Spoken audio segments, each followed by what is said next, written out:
কোরআনে কারীমের প্রতি সেই মনোযোগ, সেই ভালোবাসা থাকে না। আর কোরআন মুখস্থ করার পরে আল্লাহ নবীজি বলেছেন, যেই ব্যক্তি কোরআনে কারীম মুখস্থ করার পরে ভুলে যায়, ওই লোকটা কিয়ামতের দিন সবচেয়ে লাঞ্ছিত হবে, অপমানিত হবে। এজন্য এখান থেকে আমাদেরকে সতর্ক থাকা লাগবে। আর 2 নম্বরে আমরা আল্লাহ পাকের হযরতে ওসমান রাদিয়াল্লাহু তাআলা বলেছেন, না সরি, আব্দুল্লাহ ইবনে আব্বাস রাদিয়াল্লাহু তাআলা বলেছেন, আব্দুল্লাহ ইবনে আব্বাস বলেন যে আমাদের সময়, সাহাবীদের কথা বলছি, আব্দুল্লাহ ইবনে আব্বাস বলেন আমাদের সময়ে হাফেজের সংখ্যা কম, কিন্তু কোরআনের আমলকারীর সংখ্যা বেশি।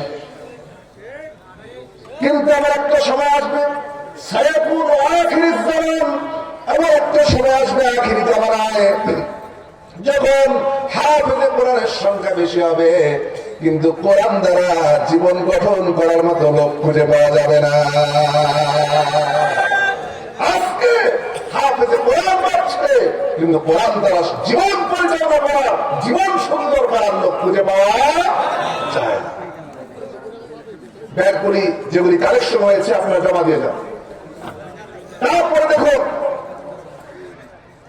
একদিকে কোরআনের আমলকারী নাই, আবার অপর দিকে এতদিন পর্যন্ত একটা হাদিসের ভুল সংশোধন করে দেই। একটা হাদিসের সংশোধন করে দেবো, ভুল সংশোধন হচ্ছে যে আপনারা জানেন, আপনাদের জানাটা বলছি আর যে একজন হাফেজ হইলে কি হবে,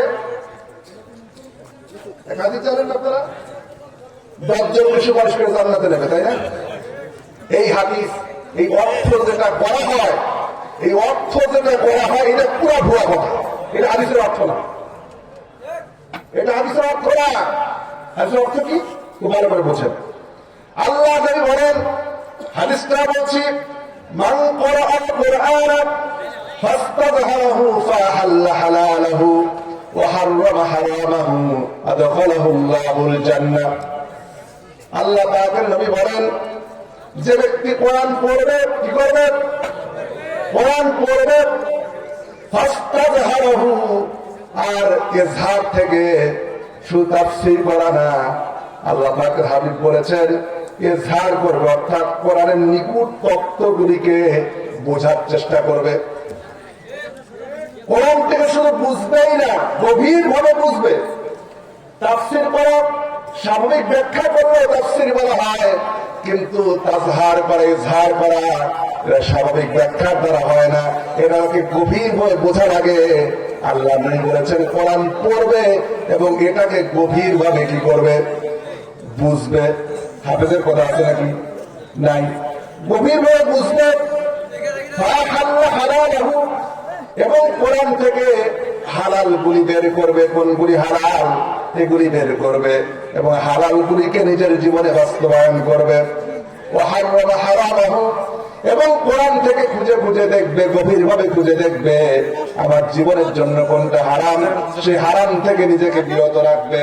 আল্লাহ পাক বলেন, ফাদাখালাহুল্লাহুল জান্নাহ, আল্লাহ ওই বান্দাকে জান্নাতে প্রবেশ করাবে। এখানে হাফেজের কোথায় আছে? এই দায়িত্ব, এই বৈশিষ্ট্য যে কেউ অর্জন করতে পারে, আপনি কোরআন পড়েন, কোরআন বুঝেন, কোরআন দ্বারা জীবন গড়ার চেষ্টা করেন। এরপরে ওই লোকটার সম্পর্কে বলা হয়েছে, ওয়াশাফাহু ফি আশারাতিন মিন আহলি বাইতিহি কুল্লুহুম ক্বাদ ওয়াজাবাত লাহুন নার। আল্লাহ বলেন, ওই বান্দাকে আল্লাহ পাক 10 জন আত্মীয়ের ব্যাপারে সুপারিশ করার জন্য পারমিশন দেবেন। এমন 10 ব্যক্তি, যেই 10 ব্যক্তির জন্য হিসাবের পরে জাহান্নাম ওয়াজিব হয়ে গিয়েছিল, এমন 10 ব্যক্তির ব্যাপারে কোরআনের তিলাওয়াতকারী, আমলকারী রব্বুল আলামিনের দরবারে সুপারিশ করার জন্য পারমিশন পেয়ে যাবে। সুবহানাল্লাহ। এখানে হাফেজ হওয়া শর্ত, হাফেজ হওয়ার পরে আলেম হওয়া শর্ত। কি শর্ত? শুধু হাফেজ সুপারিশ করতে পারবে না। হাফেজকে হাফেজের মর্যাদা, আলাদা মর্যাদা, জান্নাতে গেলে পরে জান্নাতের উঁচু জায়গা পাবে, সেই মর্যাদা আছে তা। কিন্তু আলেম না হলে পরে সুপারিশ করার কোনো অধিকার তো আছে পাবে না। একজন হাফেজ হওয়ার পরে শুধু হাফেজ হলে হবে না, হাফেজ হওয়ার পরে আলেম হওয়ার জন্য প্রাণান্তকার চেষ্টা করতে হবে, কারণ হাফেজ জন্য আলেম হওয়া আমাদের চাইতে অনেক সহজ। আল্লাহ আমাদেরকে বোঝাও এবং হাফেজদেরকে কবুল করবেন, আল্লাহুম্মা আমিন। আমি আর কথা বাড়াবো না।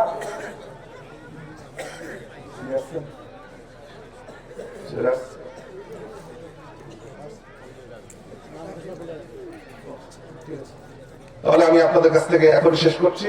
এখনই হাফেজ ছাত্রদেরকে পানি দেওয়া হবে, তাদেরকে ডাকা হচ্ছে। আমরা আমার জন্য সকলের কাছে দোয়া চাই, দোয়া করবেন আমার জন্য। আমি খুবই গুনাহগার, একদম নাখান্দা নালায়েক মানুষ, এলেম কালাম কিচ্ছু নাই। কোরআন সামনে ছিল, দু একটা কথা যা বলেছি।